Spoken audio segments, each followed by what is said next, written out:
quoi le ihsan dans ma vie. Et pour que ces qualités rentrent dans ma vie, il faut que ce dunya sorte. Et pour que ce dunya sorte, encore une fois, la clé c'est de penser souvent à la mort, comme nous le rappelle encore Hassan al-Basri, rahimahullah. Maintenant, il y a certaines actions qui aident le musulman à penser à la mort. Mais si on voulait détailler, on prendrait un peu beaucoup de temps. Mais on va essayer juste de passer en revue. Parmi les choses qui nous rappellent la mort, c'est visiter les tombes. Aller au cimetière, au Maqbara, au Kabristan, ça rappelle la mort. Deuxièmement, donner le bain aux morts. Participer au travail du bain mortuaire. Il y a une parole magnifique, hadith de lequel le prophète sallallahu alayhi wa sallam dit, à la fin du hadith, فَإِنَّ مُعَالَجَةَ جَسَدٍ خَاوٍ مَوْعِظَةٌ بَلِيغَةٌ. Le fait de retourner un corps, de lui donner son bain, ça c'est une leçon pour le musulman. C'est plus qu'un bayan, ça. Le fait, votre ami, votre voisin, votre collègue de bureau, votre papa, votre frère, votre enfant, vous lui donnez son bain mortuaire, vous le retournez comme un objet. Hier, il mangeait une glace avec vous, avant-hier, il était invité chez vous, vous rigoliez ensemble. Là, vous le retournez comme un objet, vous le baignez et vous allez l'enterrer. Ça, c'est une leçon pour le musulman. Parmi les choses qui nous rappellent la mort et qui nous donnent le qadar de la vie et de la santé, c'est rendre visite aux malades des hôpitaux. Mais le point qui nous intéresse, le quatrième point, c'est là qu'on va développer, c'est que chaque musulman sache qu'est-ce qui se passe au moment de mourir. J'ai vu quelqu'un mourir. On a déjà été peut-être dans une salle de soins intensifs, on voit je sais pas, on appelle le oscillogramme, je sais pas comment on appelle, on voit quelqu'un que les battements de cœur diminuent, que la personne meurt. On a vu ça. Mais je ne sais pas qu'est-ce qui se passe réellement. Qu'est-ce que j'entends là? J'entends du silence. Il n'y a rien. Les morts ne crient pas, ils ne gueulent pas avant de mourir. C'est le silence en général. D'accord? Mais à travers et qu'est-ce que je vois? Je vois rien du tout. Je vois ma famille qui est là autour du défunt, autour de Dada, qui est en train de rendre l'âme. Mais le nombre de choses qui est en train de se passer au moment où vous vous rendez compte, un rouh qui habitait 40 ans, 50 ans, 80 ans dans un corps, au moment de quitter, vous croyez qu'il sort comme ça? Vous imaginez pas le nombre de choses qui se passent au moment où une âme ou un rouh va quitter un corps. C'est ça que je dois connaître. Je ne peux pas me permettre de ne pas savoir qu'est-ce qui va se passer. Je ne parle pas de l'azab de l'qab, la vie de la tombe, ça ne m'intéresse pas, c'est pas ça l'objectif.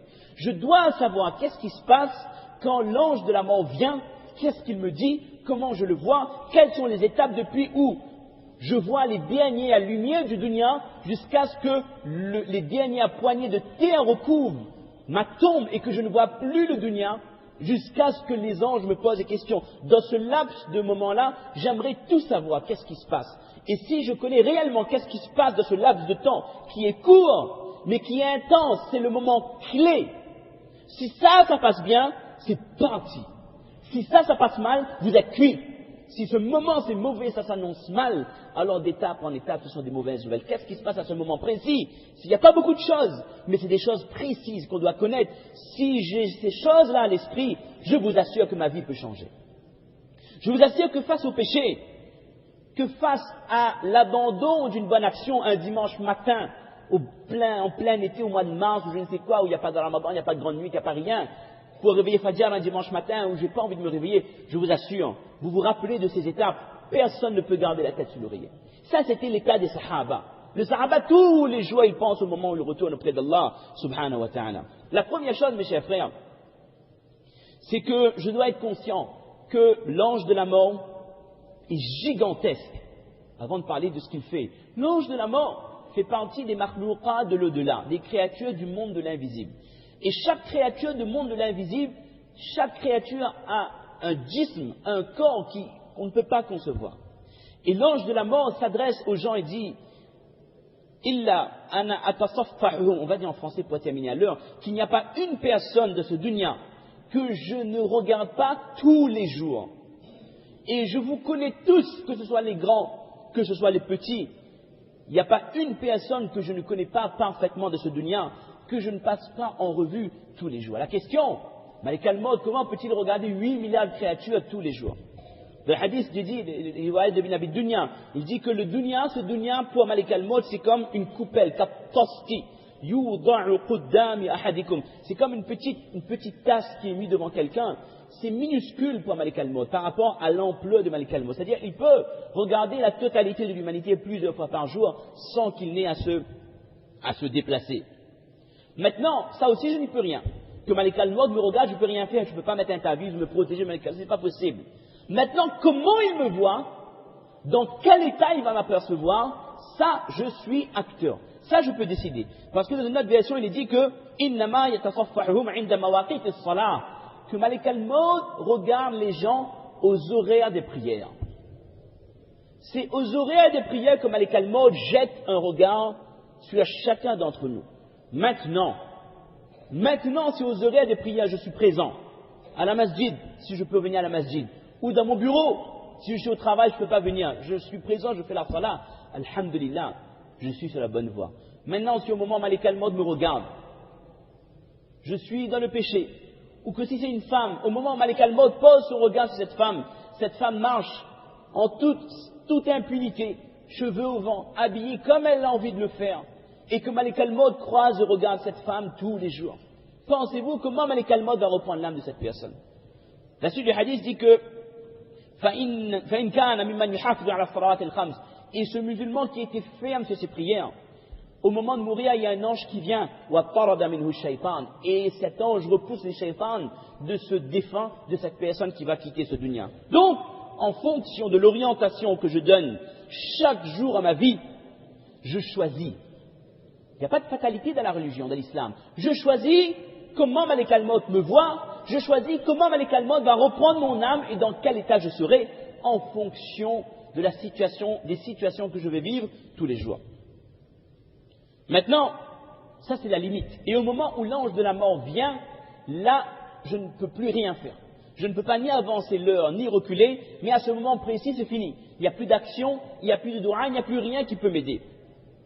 Je passe d'un état où je décide de ma vie dans ce dunya à un état où les gens disposent de mon corps et les malaïkas disposent de mon corps sans que je puisse dire ouf, sans que je puisse m'interposer. Ça c'est al-maut. Ça c'est quand il n'y a plus d'âme dans le corps. Le corps n'obéit plus. Maintenant, avant de mourir, je suis soit sur mon lit d'hôpital, ou soit je suis à ma maison, ou soit, qu'Allah nous protège, je peux être allongé sur le bitume, mourir après un accident, ça c'est possible aussi. Quel que soit l'état, quelle que soit la situation de ce musulman qui va mourir, avant que l'âme ne quitte mon corps, je commence à voir des choses de l'au-delà. J'ai déjà un pied dans le monde de l'invisible, ce qui fait que je peux voir ce que les gens qui sont autour de moi ne peuvent pas voir. Et là, avant de mourir, qu'est-ce que je vois? Je vois une délégation de malaïkas qui s'approche de moi. Ce n'est pas Malik al-Maut. Parce que Malik al-Maut ne vient pas directement prendre l'âme de la personne. On parle d'être humain, pas musulman ou kafir, d'être humain de manière générale. Avant que Malik al-Maut revienne, avant que Malik al-Maut descende du ciel pour prendre l'âme d'une personne, Malik al-Maut envoie une délégation dans certaines choses. On parle de 500 anges, 500 malaïkas, et ces anges-là viennent préparer la venue de Malik al-Maut. Ça, chaque personne qui quitte ce dunya voit ces anges qui viennent pour préparer la venue de l'ange de la mort. Souvent, l'ange de la mort, il vient, il vous dit quelque chose, il reprend l'âme, il donne à quelqu'un, il s'en va. Il a d'autres âmes à reprendre. Soit je vois des anges d'une beauté indescriptible et ils ont dans leurs mains des tissus blancs. Ce sont des kafanes, des linceuls qui viennent directement du paradis. Et ils ont avec eux des parfums. Le terme précis, c'est des hamout, des parfums qui viennent directement du paradis. Et leur visage est d'une blancheur incroyable, mithla kashamsi, aussi lumineux que le soleil. Et ces anges, qu'est-ce qu'ils font? Ils viennent, mais ils ne viennent pas vers moi, ils s'assoient. Il a moud dil basar. Je vois des malaïkas, si je suis un musulman pieux, je vois les anges qui s'assoient jusqu'à perte de vue, jusqu'à l'horizon, 500 malaïkas, avec les sifat, les qualités qu'on a dit qui s'assoient. Maintenant, si c'est un kafir, ou si c'est un fasik, quelqu'un qui a vécu dans la désobéissance délibérée d'Allah subhanahu wa ta'ala, alors il va voir également 500 anges, mais d'un aspect horrible, avec des braises du Jahannam, qui sont avec chacun de ces 500 anges. Et ça, on ne va pas donner de détails. On ne va pas effrayer les gens. Moi, musulman, je suis en train de quitter ce dunya, je regarde ces anges qui viennent. Ma famille autour de moi, mon frère, ma soeur, mes enfants, ils croient que je suis en train de les regarder. Ils croient que papa, dada ou nana est en train de nous regarder. On ne regarde plus les gens, là, c'est fini, là. Le musulman qui est en train de mourir voit les malaïkas qui s'installent et il les suit du regard, il les observe. Il ne regarde pas les gens, il n'a rien à faire des gens qui sont autour de lui. Et après que ces anges se soient installés, ils sont assis, dans le cas où je suis un homme pieux, Inch'Allah, maintenant, je vois Malik al-Maut qui descend. Et là, je reste saisi. Je suis ébahi. Soit je suis impressionné, émerveillé, ou je suis horrifié. Il y a deux cas de figure. Il n'y a pas une troisième solution. Je suis émerveillé si je suis un mu'min, un muttaqi, un homme pieux, que j'ai passé ma vie dans l'adoration d'Allah. Je vois une créature d'une beauté. Je n'ai jamais vu quelque chose de semblable depuis ma naissance. Ajmalu ma ra'ayta mundu khuliqta. On m'a dit que c'est la plus belle chose qu'un homme peut voir depuis sa création. Fara'a min an-nur wal baha shay'an la ya'lamuhu illa Allah. Une beauté, un nour que personne ne peut décrire et Allah seul le sait. Et Ibrahim alayhi salam avait conversé avec Malik al-Maut lorsqu'Allah lui avait annoncé que tu es mon Khalil, mon bien-aimé. Il a dit, oh Malik al-Maut, j'aimerais te voir sous ton réel aspect.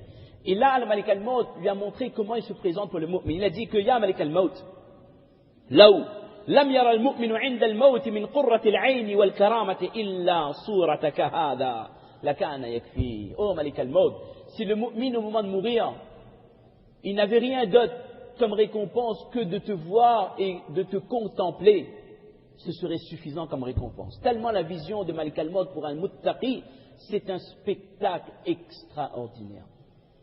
Ou alors, si c'est le fajir, le pécheur endurci ou le kafir, celui qui a vécu dans la désobéissance d'Allah Azza wa Jal, il voit Malik al-Maut, mais c'est une vision horrible. Et même Ibrahim alayhi salam, lorsqu'il a vu Malik al-Maut, comment il prend l'âme du kafir, Ibrahim alayhi salam est tombé sur son ventre.